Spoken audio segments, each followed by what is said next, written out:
Dubai वाली बहू ने दिखाया गरीब ससुराल वालों को बुर्ज खलीफा। माँ, मैं वादा करता हूँ आप सबसे, मैं आपको दुबई जाकर खूब मेहनत से कमाऊंगा और एक दिन आपका बुर्ज खलीफा देखने का सपना पूरा करूंगा। बेटा, तू हमसे इतनी दूर जा रहा है, मैं तो बस यही चाहती हूँ कि भगवान हमेशा तुझ पर अपनी कृपा बनाए रखे और तू खूब तरक्की करे। भैया, विदेश जाकर हमें भूल मत जाना। मैंने जो कहा है मैं उसे पूरा करने की पूरी कोशिश करूंगा और मैं आपको हर दम याद रखूंगा। अब मुझे जाना होगा। अपना ख्याल रखना बेटा। अपने परिवार से आखिरी बार बोलकर तुषार जल्दी से चला जाता है और कुछ ही देर में उसका परिवार उस दुबई जाते जहाज को उड़ते देखता है जिसमें तुषार बैठा हुआ था। इस बार तो तुषार को साल भर होने को आया है, हमारी खैर खबर लिए हुए। ना कोई चिट्ठी, ना कोई फोन, कुछ भी नहीं। भैया को पूरे 3 साल होने वाले हैं दुबई गए हुए और इस बार उन्होंने महीनों से हमसे कोई बात नहीं की। बुर्ज खलीफा दिखाने का वादा करके गए थे, कभी किसी के फोन के जरिए भी उसका नजारा नहीं दिखाया। मुझे तो लगता है कि वो हमें भूल चुके हैं। सेजल और सुमित्रा बैठी हुई बात ही कर रही थी कि तभी उनके घर उनकी पड़ोसन आलोचना आई। अरे कैसी हो सुमित्रा बहन, बेटे से बात होती रहती है तुम्हारी। अरे आलोचना बहन, तुम हमारे घर कदम रखते ही ये कैसा सवाल पूछ रही हो। बात ही कुछ ऐसी, तुम्हें तो पता शर्मिला का बेटा उसे दुबई ले गया था। आज वो पूरे 6 महीने बाद दुबई से लौटी है और उसने बताया कि उसके बहू बेटे ने वहां उसका नौकरानियों जैसा बर्ताव किया। तुम कहना क्या चाहती हो, साफ साफ कहो।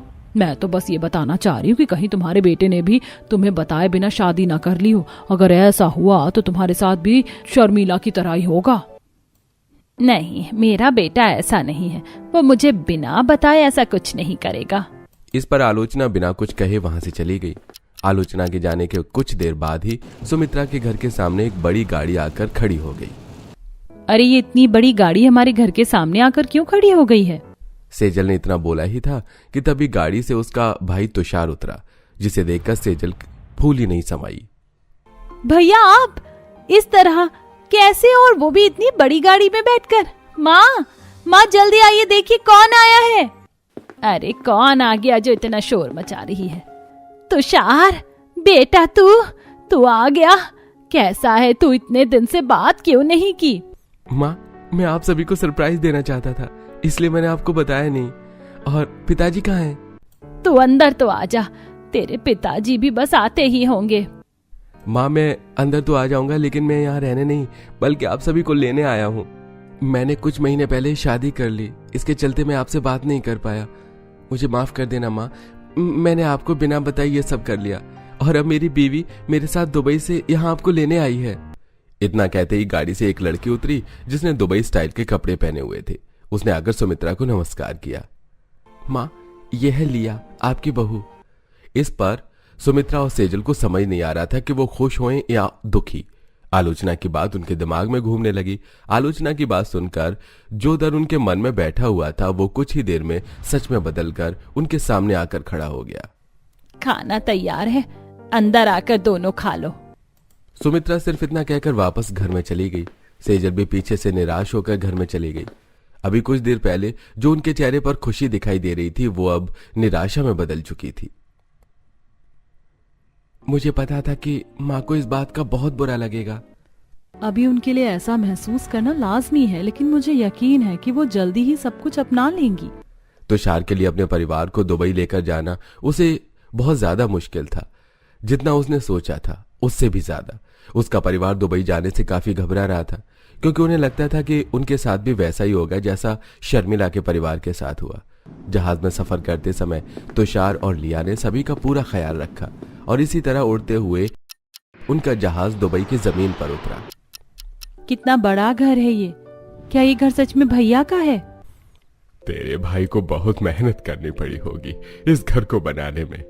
आखिर उसने अपना पूरा वादा कर ही दिया। वादा तो पूरा हो गया, लेकिन उसके साथ साथ धोखा भी दिया। अरे सुमित्रा, तुम्हारा बेटा दुबई में 3 साल से रह रहा है, ऐसे में ऐसा होना आम बात है।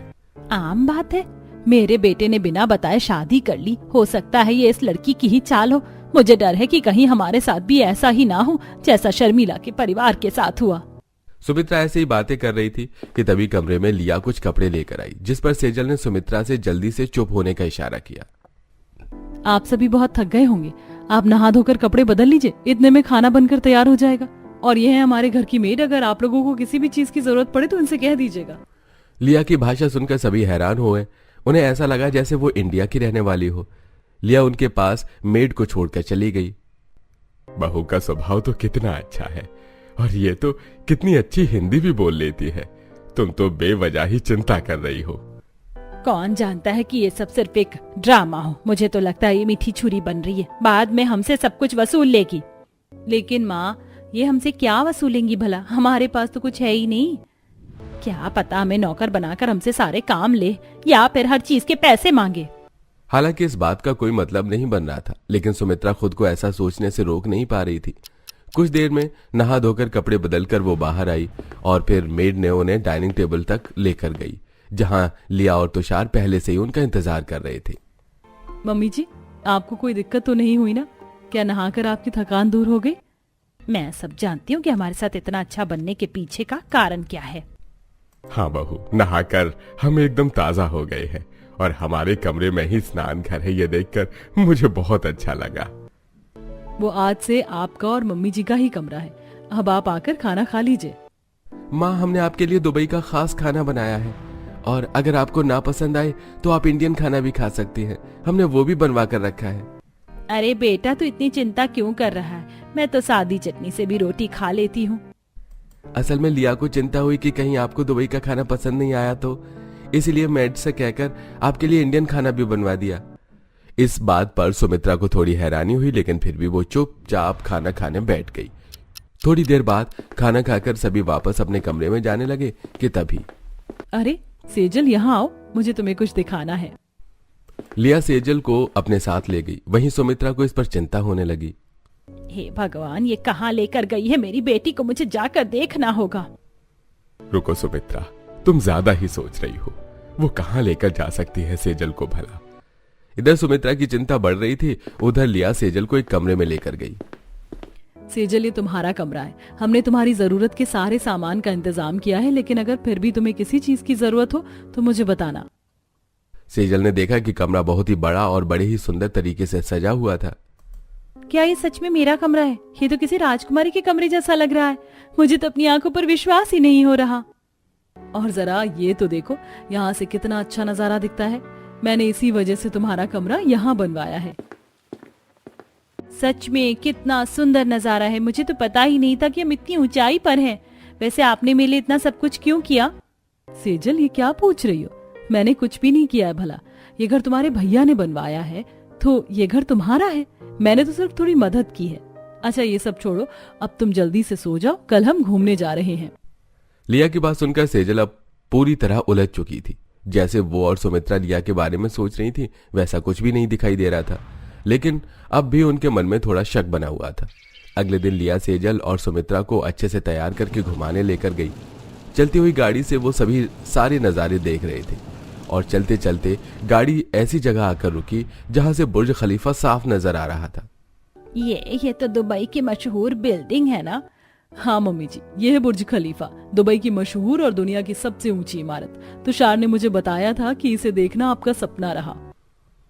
माफ करना माँ, मैंने आपको फोन पर ये इसलिए नहीं दिखाया क्योंकि लिया ने मुझसे मना कर दिया था। वो चाहती थी कि ये असल में आपको बुर्ज खलीफा दिखाए।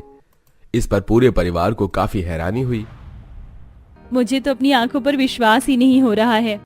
बहू, तूने तो सच में हमारी ख्वाहिश का ही बड़ा ख्याल रखा है ना सुमित्रा? हाँ हाँ हाँ हाँ।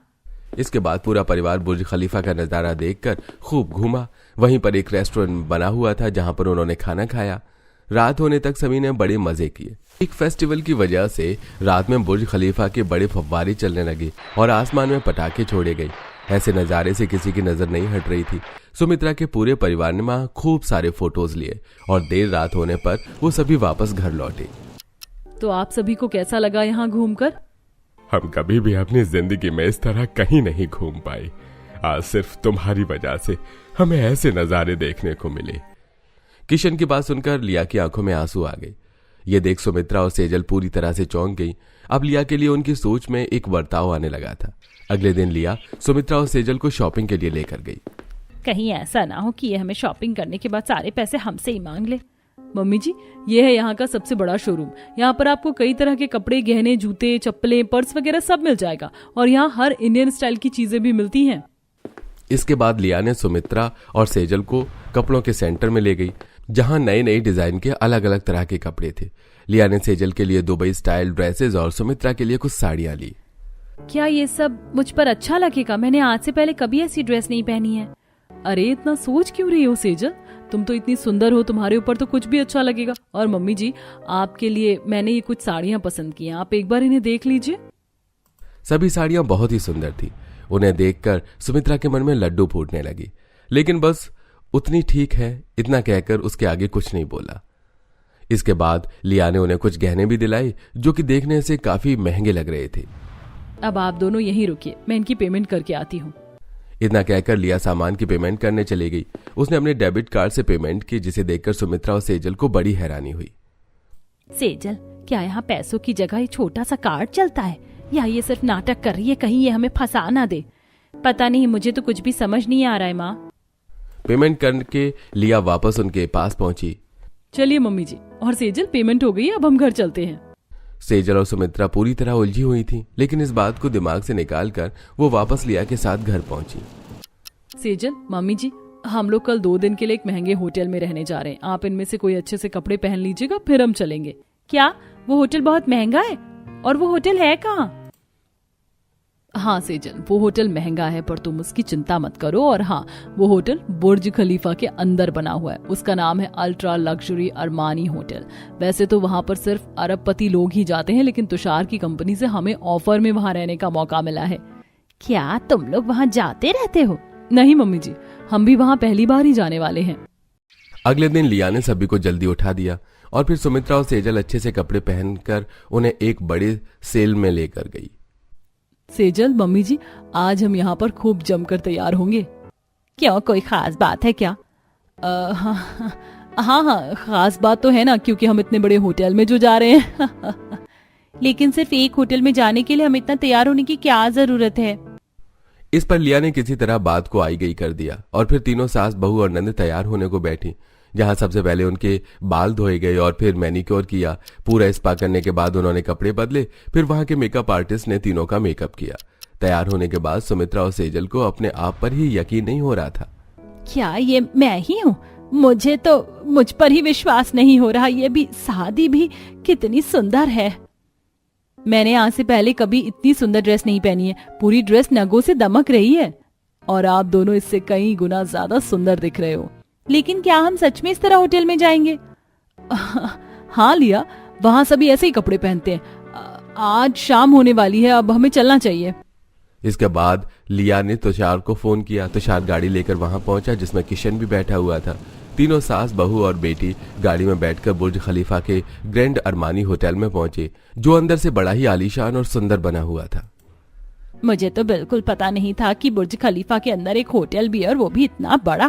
माँ, सिर्फ आप लोगों की वजह से ही लिया और मुझे ये होटल देखना नसीब हुआ है, वरना ये होटल बहुत महंगा है और यहाँ सिर्फ अरब खरबपति लोग ही आते हैं।